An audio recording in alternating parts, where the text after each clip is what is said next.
Every nurse was drawn into nursing because of the desire to care, to serve, or to help. Quote by Christine Fies Hesmeyer. My name is Lauren Barrow. Today I'm going to be talking about Lyda Kelly Johnston, my grandmother, my dad's mother.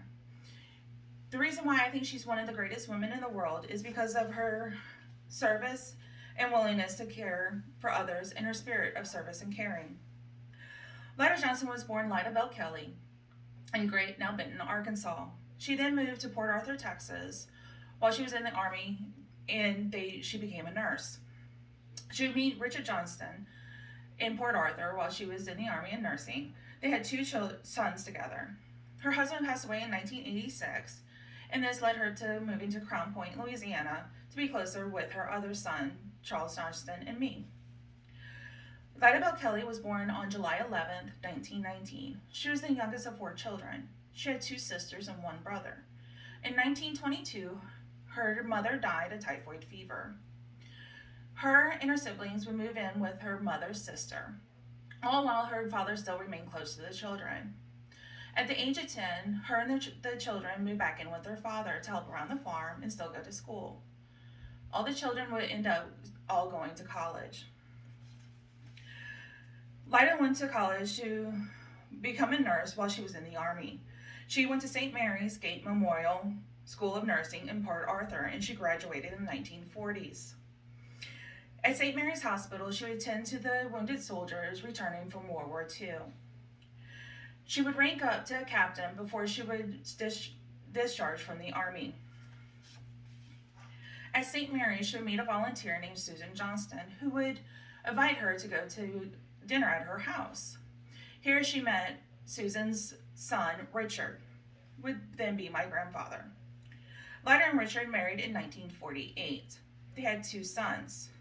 There was a lot of joyful moments, some suffering, some losses, but my grandmother, nursing heart never left her.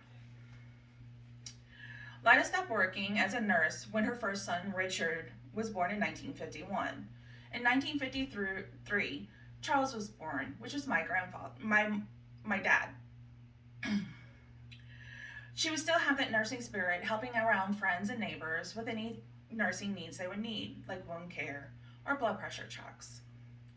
In the 1960s, she would go back to working part-time in the ERs, all while she was still raising her children.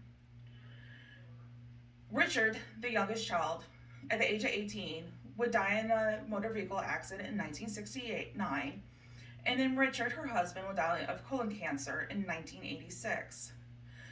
Then she would move to Crown Point, Louisiana, to be closer to Charles, her only other living son, and me. She would live out the rest of her years in Crown Point. She would always love being with family, helping people, traveling, and fishing. The nursing spirit never left her. She was still a volunteer at the local hospital until she couldn't no more.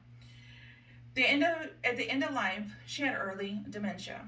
The nurses at the nursing home that we had her in because of the dementia would double check their medication calculations with her because she was still so bright in the nursing area. She died in June 30th, 2003.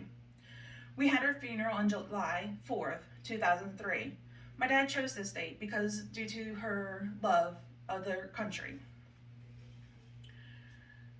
To sum up, school, country, family, traveling, and nursing was all very important to my grandmother, Lyda Johnston. She may have been raised on a farm, she was in nursing, she was a wife, she raised a family, and helping others is what made my grandmother Lyda Johnston up. She was a wonderful woman who helped so many people when she was alive. Conclusion: live life when you have it. Life is a splendid gift. There is nothing small about it. Quote by Florence Nightingale. Thank you so much.